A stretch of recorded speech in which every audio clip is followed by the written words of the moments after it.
Hello students, class 9th chapter 7, chapter name is triangle, exercise 7.2, question number 7. Let's start the question. ABC is a right angle triangle. हमारे पास ABC एक triangle है, वो right angled triangle है.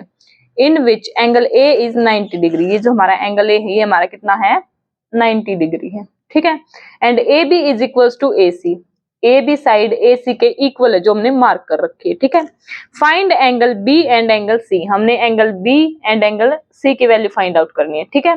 ये वाला angle और ये वाला एंगल, इन दोनों की वैल्यू फाइंड आउट करनी है. फिर से रिपीट करती हूँ, ए बी सी एक राइट एंगल ट्राइंगल है. राइट एंगल मतलब एक एंगल 90 डिग्री. 90 डिग्री कितने पे है? ए पे है. और A B is equal to A C given है. हमने एंगल बी और एंगल सी की वैल्यू निकालनी है. ठीक है. सबसे पहले गिवन क्या क्या है हमें? गिवन क्या है? Angle A is equals to 90 degree, ये गिवन है. And AB is equals to AC, ये भी हमें गिवन है. निकालना क्या है? To find. हमने निकालना क्या है? एंगल B की वैल्यू निकालनी है एंड एंगल C की वैल्यू निकालनी है. ठीक है. अब निकालते हैं सॉल्यूशन. सॉल्यूशन क्या है? In triangle ABC, in triangle ABC, ABC triangle के अंदर क्या हमारा AB is equals to AC है, ये हमें गिवन है.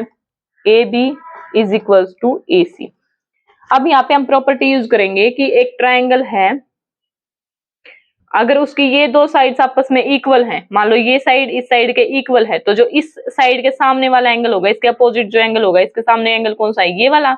और इसके सामने एंगल कौन सा है? ये वाला. ये एंगल्स भी क्या होंगे? आपस में इक्वल होंगे अगर ये दोनों साइड इक्वल हैं. फिर से अगर ये दोनों साइड इक्वल हैं तो इसके अपोजिट वाला एंगल और इसके अपोजिट वाला एंगल क्या होंगे? आपस में इक्वल होंगे. ठीक है. ये एक थ्योरम है जो हमने इंट्रोडक्शन पार्ट में अच्छे से डिस्कस कर रखी है. ठीक है. तो ए बी के सामने वाला कौन सा एंगल हो गया? ए बी के सामने वाला एंगल सी हो गया.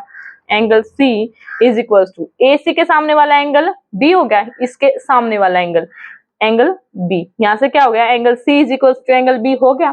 ठीक है. अब देखो इसका रीजन है एंगल्स अपोजिट टू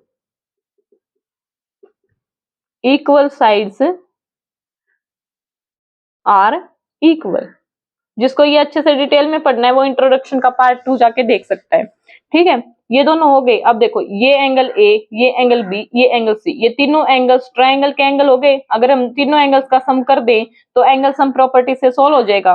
देखो using angle sum property, angle sum property को अगर हम यूज करें तो क्या हो जाएगा हमारा? Angle A plus angle B plus angle C is equal to 180 degree हो जाएगा. क्योंकि ट्राइंगल के तीनों एंगल है और उनका सम क्या होता है? 180. ये हमारी एंगल सम प्रॉपर्टी होती है. ठीक है.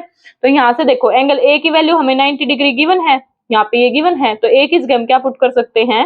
90 degree plus angle B is equal to angle C. ये अभी हमने किया था. Angle C is equal to angle B. ठीक है. तो या तो एंगल बी की जगह सी पुट कर लो या सी की जगह पुट कर लो, बात एक ही है. तो angle B plus angle B put कर सकते हैं हम यहाँ पे, इज इक्वल टू 180 डिग्री. इसका रीजन क्या लिखेंगे? Angle A is equal to 90 degree हमें गिवन है और angle B is equal to angle C हमने इसको नाम दे दिया फर्स्ट, बाय फर्स्ट, जो हमने प्रूव किया फर्स्ट में. ठीक है.